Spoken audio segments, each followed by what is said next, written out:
Hello guys, welcome back. So let's start with a new topic, that is diaphragm. Now this diaphragm was derived from a Greek word, diaphragma. Now what does this diaphragma means? It means partition. Okay, so what is actually a diaphragm? As you can see this in this picture on the left hand side, the diaphragm is situated at the end of the thorax cavity but at the beginning of the abdominal cavity. So it is partitioning both the cavities, right? So if we can write in simple terms, then it is floor for the thoracic cavity, then it will become the roof for what? Which cavity? And roof for abdominal cavity, right? So this diaphragm separates the two cavity, that you should know. Now the functions of the diaphragm, it is the primary muscle of respiration.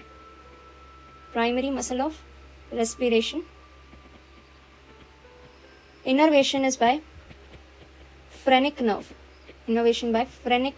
Now remember the root value for the phrenic nerve, that is C3, C4 and C5. Understood? Remember these root values.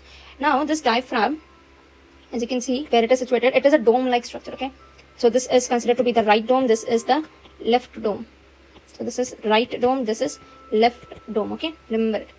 Now let's know about the structures of the diaphragm. You can see in this picture, you don't have to draw it. Okay, you can see this white color part, right? This white color part, this is the central tendon. What it is? Central tendon. Then you have this muscles, right? The central tendon is formed by muscle fibers. Then you have this muscles, right? So it is the musculature part or muscular part of the diaphragm. Then you see here the muscle part ends. This can be termed as osteoaponeurotic part. Now each part consists of openings. You can see one opening, second opening and this third opening, right? So let's know about that. First, I'm writing down the parts of the diaphragm. The first is central tendon. Then we had this muscular part. Then we have this osteoaponeurotic part. Now each has openings. So let's know about the openings. So it is vena cava. Opening. Okay, it is present at T8 vertebrae.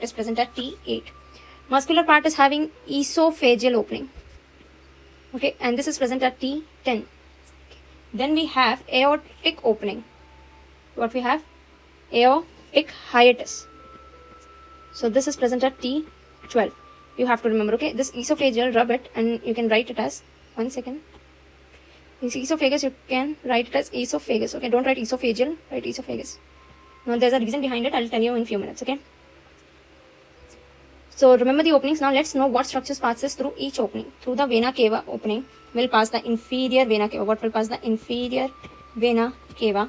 The second structure which passes here is the right phrenic nerve. What will pass? Terminal branches, or you can only write right phrenic nerve. This is of right phrenic nerve. Then from the esophageal opening, what will pass? First thing is obviously esophagus. The second is right and left vagus nerve. Now vagus nerve was which nerve? Cranial nerve number 10, right? Then esophageal branches of left gastric artery. Remember it? From the aortic hiatus, what will pass? Hiatus means opening, okay? So first of all, what will pass? Aorta. But which part of the aorta? The descending part of the aorta, okay? Then the second thing which passes from here is the thoracic duct. Now what is this duct? This is the largest lymphatic duct. Now there's a question coming that what drains directly into this thoracic duct. So you have to remember this very importantly, that esophagus directly drains into this duct. Drains in TD means thoracic duct, okay? The third structure which passes here is the azygous vein. Now what is this azygous vein? It is an unbranched, unpaired vein, and it drains the posterior abdominal wall. So what is the function of this? It drains posterior abdominal wall. Okay, now there's a mnemonic to remember at which vertebra which opening is present. As you can see, vena cava is present at T8. How many letters are there? 1, 2, 3, 4, 5, 6, 7, 8. Present at T8. The reason in the beginning why I said you to write it as esophagus was this only. T10. 1, 2, 3, 4, 5, 6, 7, 8. U and S, that is 10. So it's present at T10. Aortic hiatus, why we wrote it like this was because of T12.